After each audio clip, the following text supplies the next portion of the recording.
Hey, y'all, welcome to my channel. What can I say? Honestly, I mean, there's not much to say, to be quite honest. Um, this was just a romping up, a complete romping, quite honestly. I mean, as a Giants fan, I was a little, I don't want to say disappointment's out of the word, but more of like shocked to the point where it wasn't the fact that it was 40 to nothing, how the Giants lost, but it's what seems like the fact that they were unprepared. It seems like, and I don't want to put it on Coach Dable, honestly, because I think Dable knew what was going on, tried to adjust, but it seems like the players were just not there. I mean, the offensive line. I mean, I don't know what to say about the offensive line, quite honestly. I mean, that's just like pure. I got no words. I have no words literally to say for the offensive, for the O line, for the Giants O line. Honestly, I have no idea. I mean, they themselves are completely embarrassed. I think they're like checking themselves out of town, basically trying to hide and all that stuff. But it's not on their entirety of them, basically, because look, put it this way: Dallas's D is unbelievable. It's like, if I had to rank it right now, you still have San Francisco's number one and Dallas is number two, basically. Because like seeing what we saw right now, I mean, it's got to be that ranking 1-2, basically. Dallas, first San Francisco, then Dallas. But if we're expected to be to make the playoffs this year, it's not happening. Because I think last year's playoff game against the Eagles and the Cowboys have shown their vulnerability, the Giants' vulnerability on the offense. Keep attacking, and they're done. You can, I mean, the Giants can only go so much with the schemes, all these schemes and trick plays and such, but it can only go so far. And I think Dallas caught up to it. If you have a talented defensive unit, you're pretty much, the Giants is pretty much done for, because all they got to do is just pretty much blitz. All they have to do is blitz a lot, because Danny Dimes can only scramble so much. And quite honestly, this is a man who's being paid $40 million a year now and has not lived up to expectations so far. I mean, this is based on the fact of what he did last year, more so not what last year itself, the entire season, but more what he did with the Minnesota Vikings. And quite honestly, the Minnesota Vikings, I think they were pushovers. I think it was a case where like their defense, it was known that they were going to, they have a weak defense, and that's why the Giants got through them basically at that point. Honestly, if the Giants had played the 49ers, or Eagles, or Cowboys, for that matter, they would have lost. We knew they would have lost. So that was a gimme right there. So the fact that they signed him for $40 million a year, that contract extension makes no sense. And now I have a feeling what's going to happen is 2 years from now, or even towards the end of this year, we're going to realize, or the Giants management is going to realize that we made a huge mistake. Dable, I think everyone thought Dable would be a miracle worker to extract the best of Daniel Jones, but he could only do so much. I mean, with Josh Allen, there was more talent with Josh Allen, though. Granted, yeah, Josh Allen wasn't as talented, let's say, as a Josh Rosen, but the fact that Dable extracted all of the pure talent that he had, and like got some more out of it, was what I think they were hoping Dable could do with Daniel Jones in 2 years or 3 years. But in reality, looking the way it is, Daniel Jones is going to keep progressing. Honestly, look, you saw what happened. Basically, the man basically gave up 2 interceptions.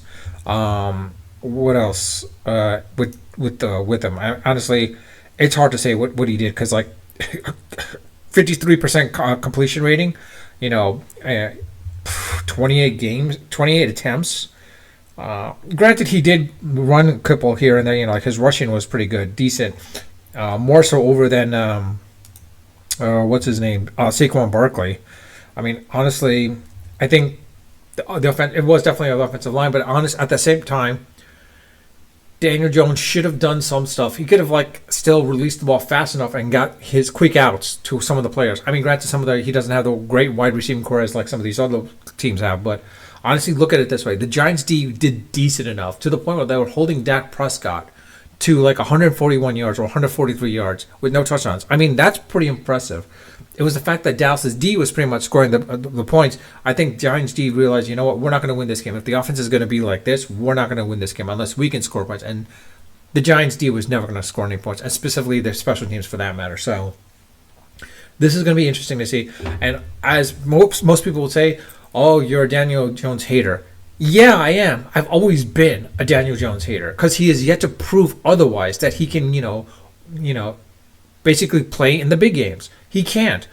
You're going to say Minnesota? No. Again, that was a gimme game practically. It was a gimme game practically. That's pretty much it. Honestly, the rest of the season, that all of last season, basically, it wasn't because of Daniel Jones. It was because of Saquon. Now that every team knows to just focus on Saquon and get him out, they're going to say, okay, let Daniel Jones beat us. It's not going to happen. It's not going to happen. Let's give it that way. Let's put it that way. It's not going to happen. I mean, I'd love to eat my words. I really want to eat my words and say, like basically it's like, oh, Daniel Jones is great. But honestly, that's not going to happen because you know what it is? This is what it's reminding me of. And I'll tell you this right now. This is what exactly reminded for all those old-timers, or not old-timers, but more of like those from the 90s know and remember Dave Brown. Remember Dave Brown. This is exactly the same thing that's happening, basically. Like, Dave Brown had that one string of, like, wins, basically. Like, all right, maybe we have someone there. Reality, it proved otherwise. We didn't have anyone. Then we went to a Danny Werfel, and then to a Kerry Collins finally. The brought us to a Super Bowl, but didn't win one, of course, because it's Kerry Collins. This is not the case with Daniel Jones. I'm hoping it's not a Dave Brown, but it looks like it's a similar situation. We're going to have another Dave Brown issue on hand. The fact that we overpaid him is a big factor that's mind-boggling. And it's going to eat into our cap for next year as well too, when we're going to need a big offensive line. Unless we can draft some really good offensive linemen, it's not happening. And we also get some really good defensive players. I mean, honestly, we could only the coaches can do only so much. Saquon's going to leave next year. It's not happening. He's not staying. We need a talented running back, and we need a talented wide receiving core. But Daniel Jones is not the quarterback of the future. Put it this way. Put Daniel Jones in any other team, he's going to suck no matter what. Put him in the Detroit Lions or Green Bay Packers, where they have a really good offensive line. Specifically, the Packers have the best offensive line there is. He would suck. Love did decent enough because of the fact that he had he had enough weapons there. Put Daniel Jones on there? Maybe. Who knows? Maybe. But reality, I doubt it would be. So, honestly, I think this is a mistake.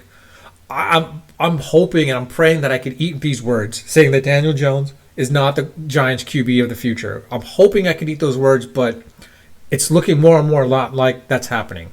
Honestly, with that, I don't know what to say, but I'm just going to leave it at that. I'm hoping I'm wrong, but the next game, who are the Giants playing against next week? That is my own fault for not realizing that. Week 2. I know I was looking for this opening game. They're playing Arizona. That's gonna be kind of curious to see how they play against Arizona. But in any case, I mean, if they don't win that game, it's gonna be a little troubling at that point as well too. So honestly, and the Dak Prescott issue. I mean, Dak Prescott, the fact that he was 143 yards against a mediocre, not a great defensive team, but good enough to the point where like it's decent enough that he couldn't produce. Only means otherwise that basically he's going to have problems down the line. And I hate to say this, Dallas fans, but like your defense is going to win your team, win it basically. And if that's it, if you need a game manager, then Dak Prescott's your player basically. Because honestly, don't expect to win with them. Don't expect him to win the games. Expect the defense. You should be more reliant on your defense for your Dallas fans. I hate to say it, but that's what it is. Because like I was hoping the Giants could also be the same scenario where their defense becomes top notch and they can rely on the defense. And maybe Daniel Jones can like just game manage, but that's not happening. So it's probably another 2 years from now, basically through the draft picks and such. So I don't know, but honestly, as a Giants fan, I don't know what to say. Let me know your thoughts. Please leave it in the comment section. I do read my comments when I get notified, that is, and also I do respond to them when they warrant a response. Honestly, let me know your thoughts. Do you think Daniel Jones is the quarterback of the future based on this game right now? Based on what happened with the Dallas Cowboys, do you think he deserves that $40 million? Now, yeah, everyone's gonna say wait till the end of at the end of the season. We'll see what happens. Let's wait and see. If the Giants don't make the playoffs, I bet you a lot of you that are saying, "Yeah, he's good," he deserves it, are going to turn around and just like, let's get rid of him. Let's get rid of him. I mean, honestly, it's the New York mentality, and it makes sense.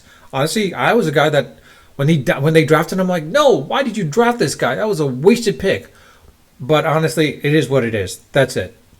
Gettleman screwed up. That's pretty much it. I mean, that's one of his lasting legacies, screwing the Giants over for the next 2 or 3 years. But with that, I'll leave it at that. For those that have enjoyed my videos, my content at my channel, I thank you for subscribing. If you haven't subscribed, please subscribe. With that, I'll leave it at that. Unfiltered, unedited, and of course, unrehearsed. Until next time.